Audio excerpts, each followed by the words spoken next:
I'm 29 years old, and I recently got a call from my mom. I hadn't talked to her in almost 5 years. She said she needed my help because my sister and her husband had just gone through a tragedy. Here's some background. The man who is now my sister's husband was once supposed to be my husband. My sister Melissa, who's 27, got together with my fiancé Lucas, 29, on the day of my engagement. Lucas and I had been together since college, and he proposed to me after almost 5 years of dating. He threw a surprise party for us on the night of our engagement. I remember feeling on top of the world until around 1 p.m. when I went out into the backyard for better reception and saw my sister all over Lucas. They were kissing so passionately that for the first couple of seconds, they didn't even notice me standing there shocked.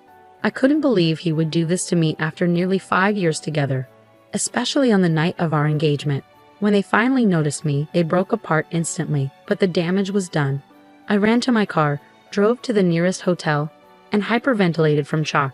I desperately hoped what I saw wasn't real. Then Melissa texted me, apologizing but confessing she was in love with Lucas, and this had been going on for a long time. I was alone in a hotel room when I got that text and broke down completely. Soon after, Lucas texted me with a similar apology, saying he proposed to me hoping it would help him forget Melissa. But it hadn't worked. He said it wasn't about me, they believed they were meant to be together. I realized I was just a temporary stand-in for Lucas until he could be with Melissa.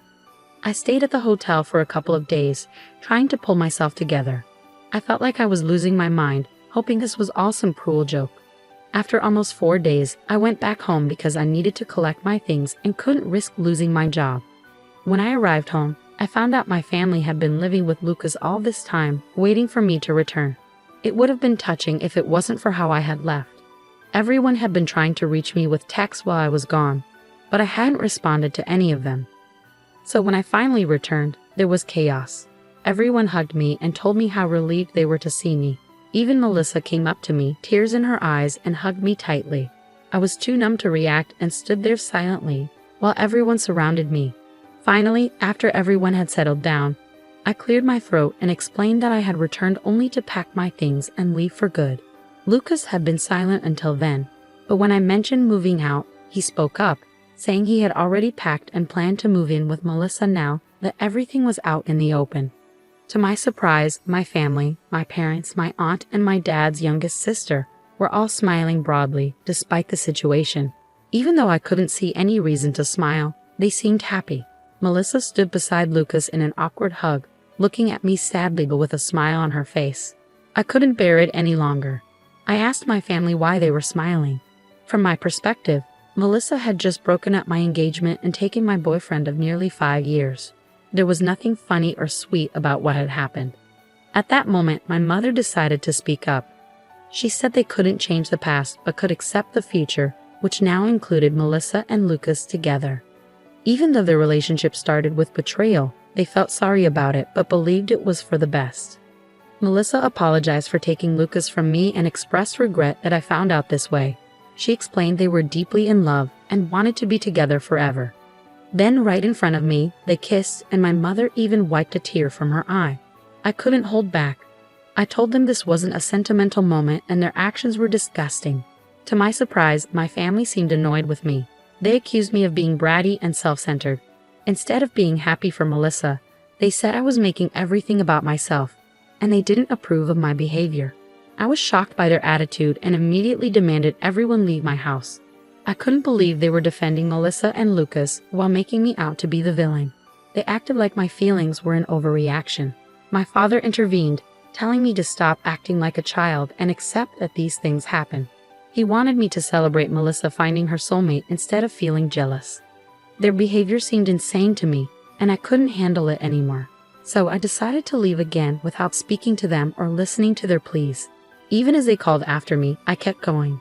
I felt like there was nothing left to say because it was clear they cared more about Melissa's happiness than about me or what was right. They were so focused on justifying Melissa's actions that they forgot I was a person with real emotions.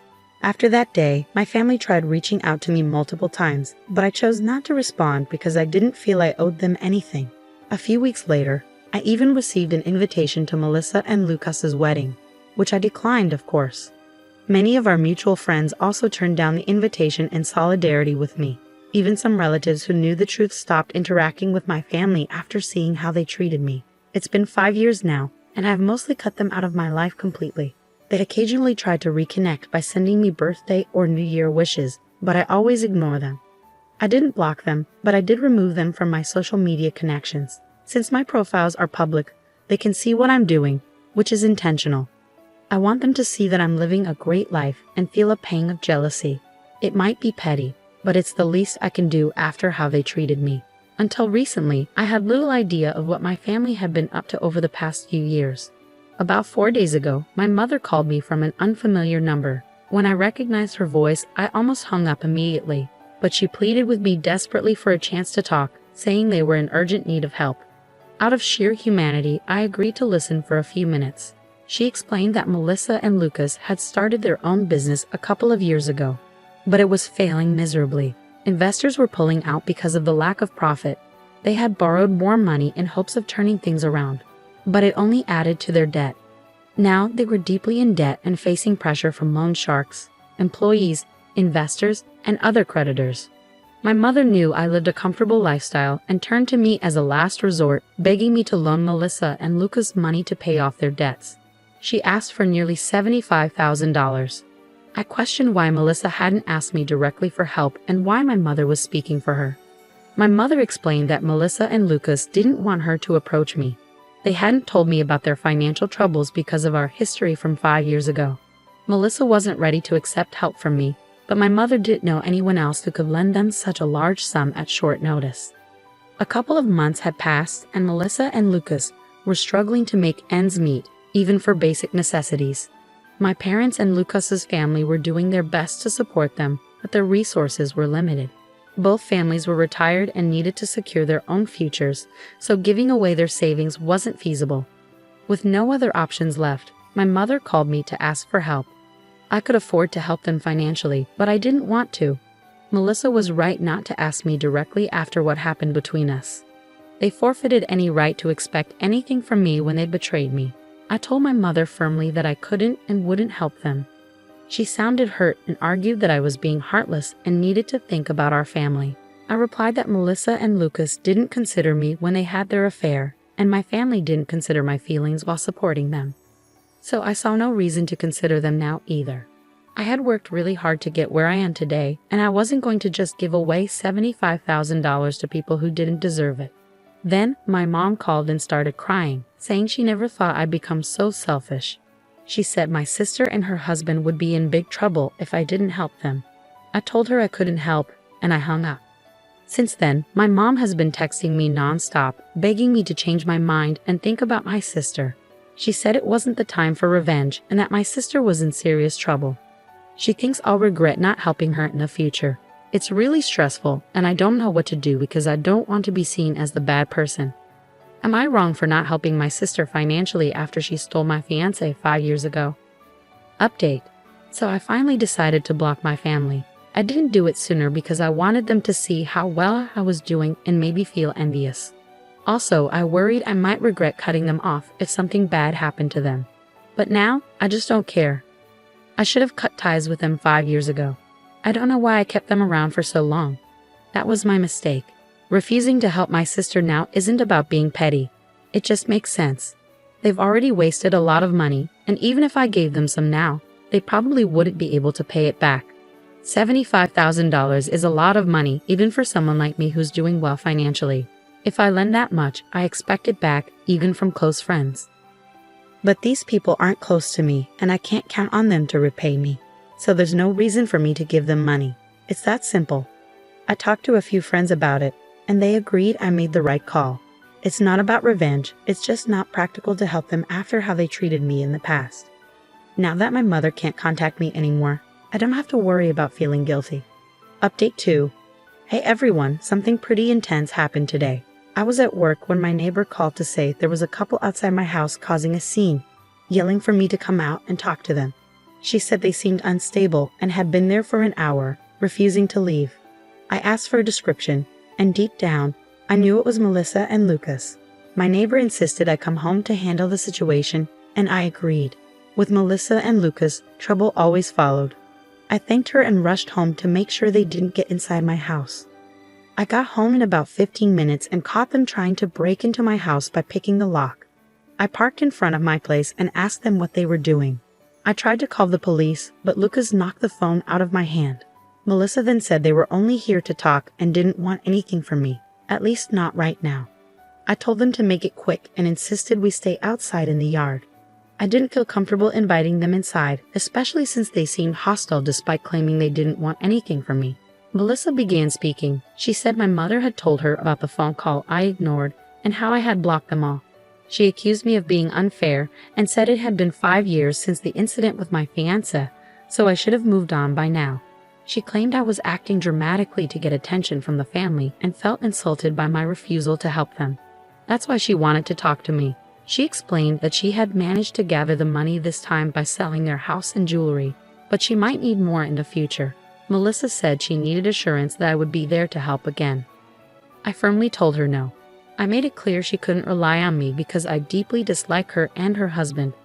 I was so furious that I even mentioned how close I was to hitting her, so they should leave immediately. Then Lucas demanded that I sign a document promising to give them money whenever they asked. I couldn't believe it. I knew it wouldn't be legally binding if I signed it under duress. They were being unreasonable and seemed to think they could manipulate me into doing something like that. I ordered both of them to leave, but Melissa pushed me and insisted that I had to help them because we were family, and I couldn't avoid my responsibilities like this. I was shocked by her push, and I almost slapped her in response, but I managed to restrain myself because I knew it would only escalate things. Instead, I quickly grabbed my phone from the ground where Lucas had knocked it, and I ran to my car. I jumped in and drove off without even looking back. Since I had left the engine running earlier, I was able to speed away quickly. They didn't attempt to chase me on foot, so they stayed at my house, which was unfortunate for them. Once I was a safe distance away, I called the police and explained the situation. I hurried back home and arrived just in time for the police to show up. In less than 20 minutes, I gave them all the details, and they arrested Melissa and Lucas. I knew the charges might not be severe, but it was worth it to have them taken away and not have to deal with them anymore. It's been a few hours since then, and surprisingly, I haven't heard from anyone in my family. I thought someone might try to contact me from a different number by now, but they haven't. It makes me think they might be done with the situation and won't bother me again. Or maybe they're waiting for things to calm down before reaching out. Update 3. Hi, it's been about a week since my last update. I had started to think my family might leave me alone after I called the police on Melissa and Lucas. But I was wrong. They still found a way to bother me, and this time it was my parents who came to my house, asking if they could talk to me. This happened yesterday, and they seemed much more humble compared to Melissa and Lucas, so I allowed them in. My mother started crying as soon as she came in, apologizing for taking Melissa's side over mine in the past. My father said that after hearing about Melissa and Lucas getting arrested for their actions, including pushing me, they couldn't see them the same way anymore. They decided to cut them off. My mother continued crying throughout her visit while my father apologized for siding with Melissa instead of me in the past. I thanked them for finally realizing their mistake, but I explained that it was too late to repair our relationship. I've grown accustomed to living life on my own terms, and I'm not willing to prioritize my family over myself anymore. I appreciated their visit and apology, but I couldn't promise to work on our relationship. They tried to argue that we could fix things if we tried, but the truth was I no longer wanted to try. I just wanted to focus on myself. They seemed disappointed but eventually left, asking if I could at least unblock them so we could stay in touch. I've unblocked my parents now, which feels strange.